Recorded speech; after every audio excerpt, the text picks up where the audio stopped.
friends, let's start with the assignment of chapter number 11. उसमें start करते हैं with sum number 2. Second sum में बोला हुआ है human eye can experience minimum 19 photons per second. Light of 560 nanometre wavelength is required for it. What is the minimum power necessary? What is the minimum power necessary to excite optic nerves?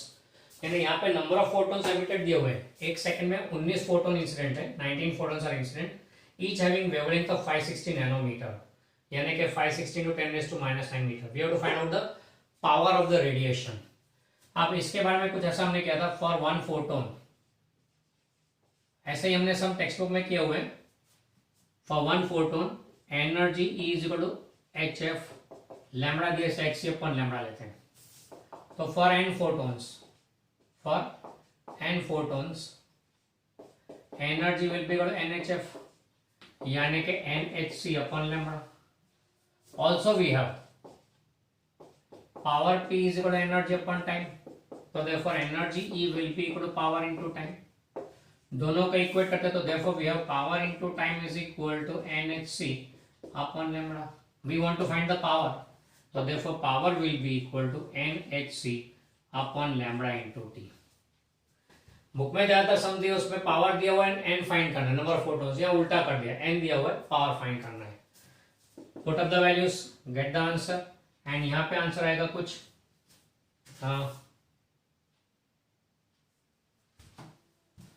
6.74 into 10 raise to minus 18 वाट. ये answer आएगा आपका. Okay, just उसका एक repetition है जो book में किए थे उस सम का. नोट कर लो, फिर आगे चलते हैं 4 नंबर की तरफ.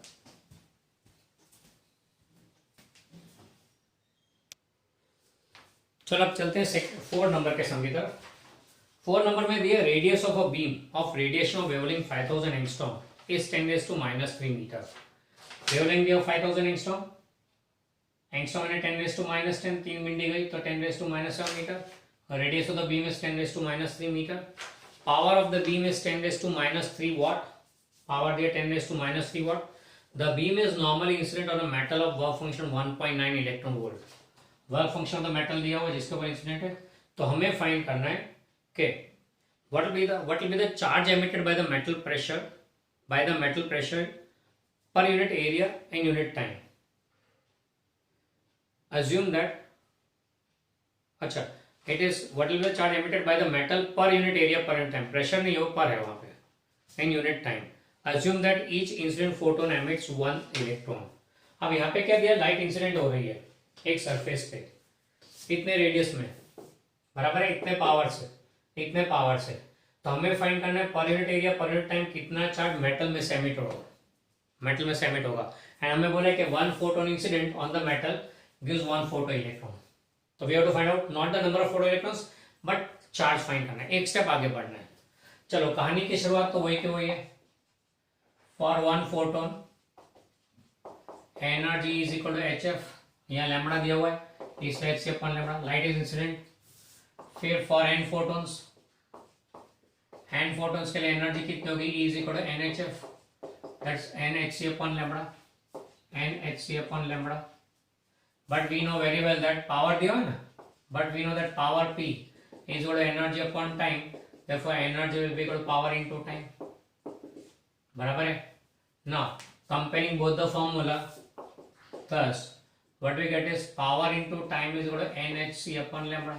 So therefore we get n is equal to pt lambda upon hc. ये number of photons incident आ रहा है, number of photons incident on the surface per unit area चाहिए अपने को, तो बराबर है. तो thus number of photons incident per unit area. पर यूनिट टाइम तो है क्योंकि टी को 1 लिया हुआ है. एंड पर यूनिट टाइम क्या आएगा, तो विल बी एन बोल देते हैं, is equal to n upon area. Area can be given as pi r square. T तो 1 सेकेंड लेना है, वो तो ऑलरेडी हमने यहाँ पे टी 1 सेकेंड ले लिया है, पाई आर स्क्वायर. तो ये आ जाएगा नंबर ऑफ फोटोन्स इंसिडेंट पर यूनिट एरिया पर यूनिट टाइम. अब every photon, each photon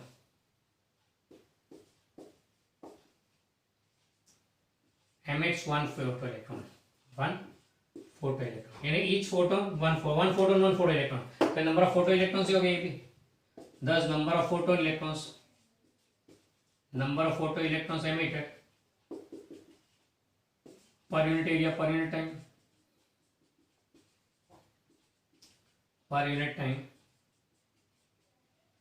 will be N से वही का वही रहेगा, ये का यही वैल्यू आएगा, बराबर है। हमें फाइंड करने कितना चार्ज है, तो therefore चार्ज एमिटेड पर यूनिट एरिया पर unit time, that is Q will be equal to n into E, this much cooling, and ये आता है 128.6 आएगा। यहां तक तो हम लोग करते थे number of photos emitted, number of photos incident वो तो करते ही थे, उससे एक स्टेप आगे कितने फोटो इलेक्ट्रॉन्स एमिटेड हो गया क्या पर यूनिट एरिया पर यूनिट टाइम, एंड उससे एक स्टेप आगे चार्ज फाइंड किया, यानी वही सम था, इतना आगे चला फाइंडिंग द चार्ज, थोड़ी कंडीशन अंदर ऐड की है पर यूनिट एरिया पर यूनिट टाइम, इसलिए वो थोड़ा यहाँ पे इंक्रीज हो गया, बाकी कहानी वही है। पहले सब में हमने देखा, हमने number of photons incident find किया, दूसरे में फोटोन्स वर्सेस फोटो इलेक्ट्रॉन पर से कितना चार्ज एमिट हुआ वो फाइंड किया, क्यों इक्वल टू n यूज किया। अगला सम लेंगे 6 नंबर, जिसमें हम लोग इलेक्ट्रिक करंट लेंगे, तो इससे एक स्टेप आ गया, I equal to Q by T, that's sum number 6। Okay, तो ये नोट कर लो, फिर 6 की तरफ चलते हैं, यहां से इस तरफ जाना है।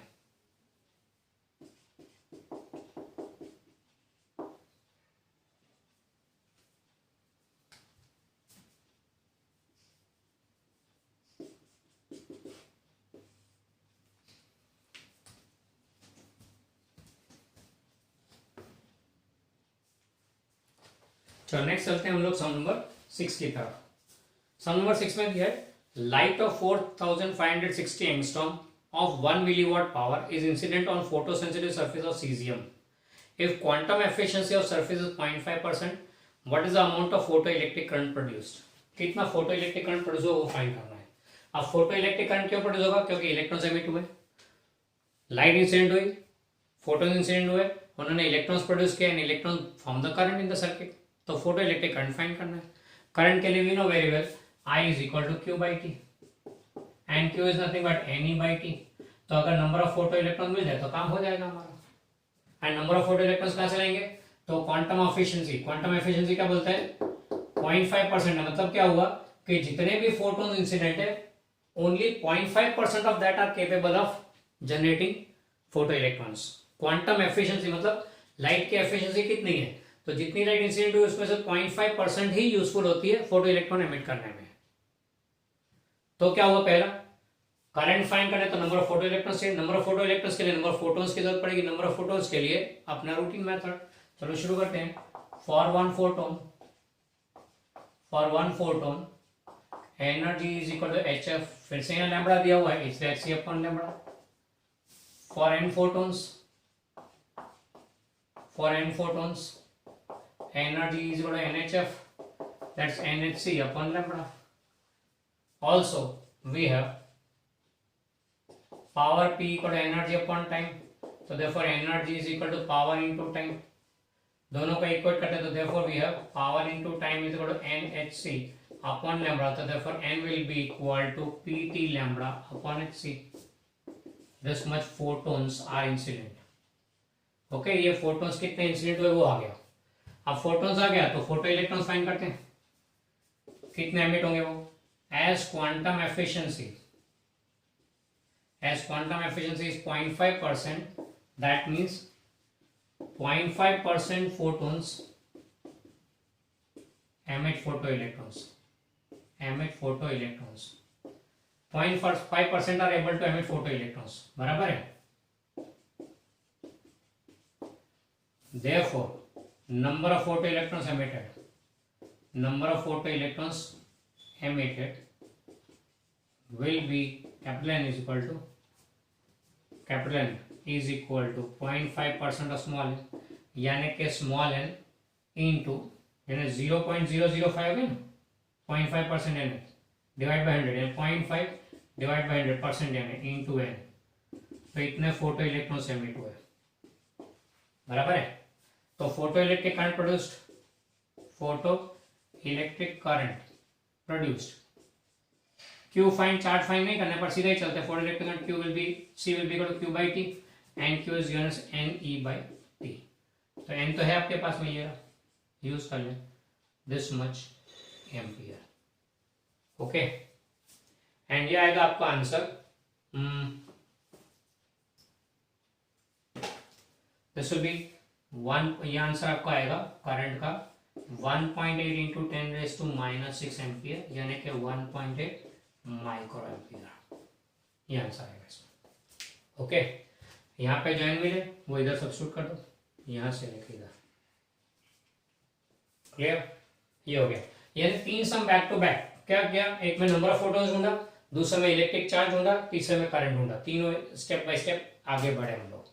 ओके, तो ये हो गया. अब चलते हैं बाद में थोड़ा लाइन में चलते हैं फर्स्ट सम की तरफ.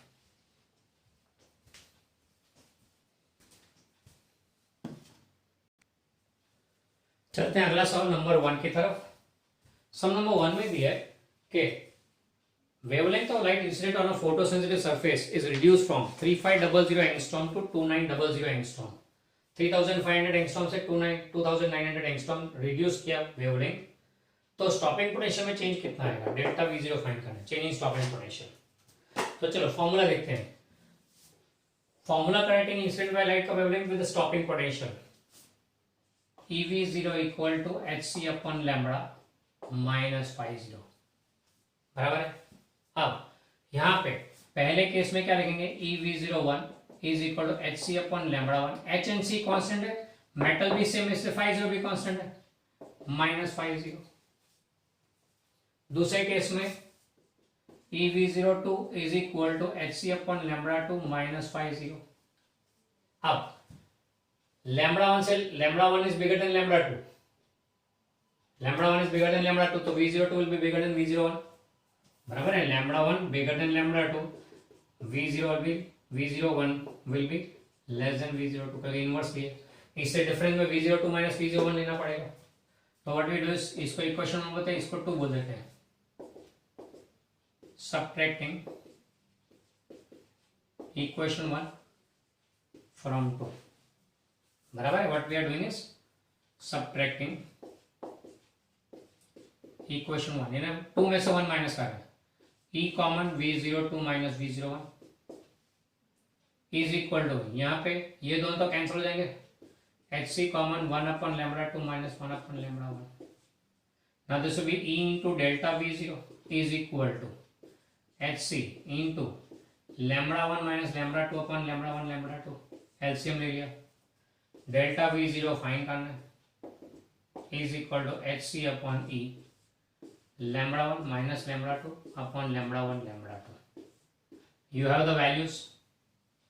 H and C तो स्टैंडर्ड है, lambda 1 lambda 2 है, तो मिल जाएगा ये this much volt. आंसर आता है कुछ 0.7342 ऐसा कुछ आया. बराबर है. तो ये हो गया. अब इसमें टिपिकली क्या है, यही फॉर्मूला को 2 बार यूज किया, lambda 1 lambda 2 चेंज किया, वेवलेंथ चेंज किया, तो स्टॉपिंग पोटेंशियल में क्या चेंज आएगा, that is what we have found out.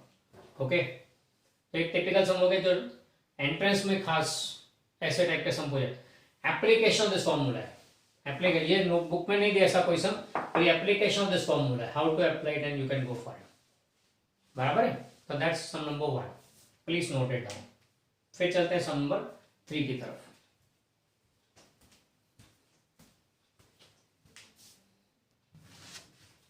अगला sum number 3. What should be the ratio of de Broglie wavelengths of an atom of nitrogen at 300 Kelvin and 1000 Kelvin?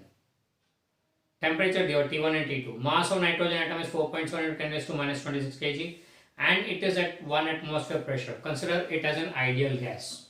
Temperature T1 T2 दिया, mass दिया, pressure दिया, lambda 1 upon lambda 2 ढूंढना है. Now de Broglie wavelength for a particle in terms of temperature. lambda का formula क्या था? तो हमने देखा था H upon √3m kBT, where kB is the Boltzmann constant. Now nitrogen का molecular mass as it is, दोनों टेम्परेचर पे मास तो सेम, kB सेम, H तो कांस्टेंट है, as H M and kB same, therefore lambda inversely proportional to √3.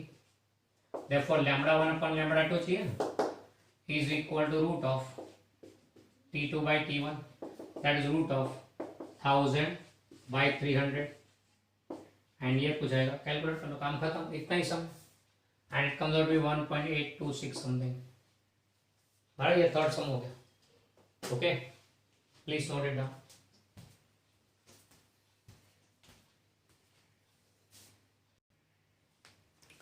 Next चलते sum number 5 की तरफ।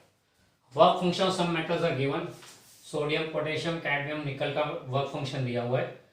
फिर बोला है helium cadmium laser beam of wavelength 3300 angstrom is incident on it, from which of the metal photoelectrons will be emitted if the distance of source is initially 1 meter from the metals. If it is brought to the distance of 10 centimeter, will there be any change in emission? अब यहाँ पे question में बोला हुआ है कि ये चार मेटल्स हैं, इनके वर्क फंक्शन दिया हुआ है। लाइट इंसिडेंट है 3300 एंगस्ट्रॉम वाली, यानी कि 3.3 इंटू 10⁻⁻7 मीटर, इतनी वेवलेंथ वाली लाइट इंसिडेंट है। तो इनमें से किसमें से फोटो इलेक्ट्रिक एमिशन होगा? Now we very well know that condition for photo electric emission is energy of photon should be more than work function, more than और इक्वल टू वर्क फंक्शन, बराबर, more than equal to work function होना चाहिए, तो ये emission होगा photo electric emission. Okay, तो फिर यहाँ चेक करते हैं एनर्जी ऑफ फोटोन कितना है, फिर कंपेयर करते हैं वर्क फंक्शन के साथ ना। Energy of photon will be equal to HF और HC अपॉन लैम्बडा। वैल्यूज है हमारे पास में, H we know, C we know, lambda we know, values रख दो, तो ये आएगा इतना जूल एनर्जी, एंड इसको कन्वर्ट करो इलेक्ट्रॉन वोल्ट में, and this comes out to somewhat 3.76 आ रहा है, ये 3.76 आ रहा है। ओके, इलेक्ट्रॉन वोल्ट में। अब ये एनर्जी ऑफ फोटोन आ गया। For photo electric emission to occur, photon की energy should be greater than work function. तो इन दोनों के लिए we can say it is bigger, इन दोनों के लिए नहीं है। For sodium and potassium energy of photon is greater than 50, therefore photoelectric emission occurs. Photoelectric emission occurs. फिर for cadmium and nickel E photon is less than 50 work function. Energy of photon is less than work function, therefore no photoelectric emission for that, no photoelectric emission. अब ये case कौन सा बताए, 1 metre दूर है object, 1 metre दूर है, तो अगर डिस्टेंस 1 मीटर से रिड्यूस करके 10 सेंटीमीटर करे तो on reducing distance intensity of light increases,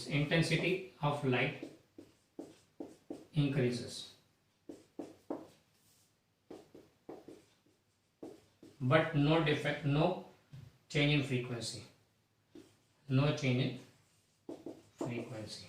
and photo electron emission होगा या नहीं, वो तो फ्रीक्वेंसी पे डिपेंड है, एनर्जी ऑफ फोटोन पे डिपेंड है, बराबर है। Therefore energy of photon not affected, therefore no change in photoelectron emission, no change in photoelectron emission, photoelectric emission।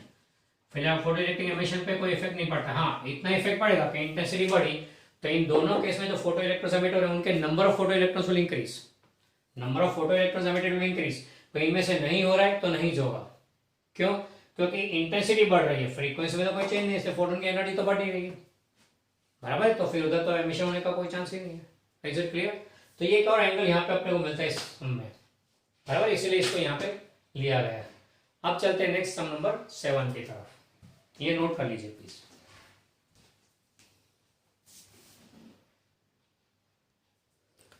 चलो नेक्स्ट सम नंबर 7 में बोला हुआ है compare energy of a photon of X rays having 1 angstrom wavelength with the energy of an electron having same de Broglie wavelength.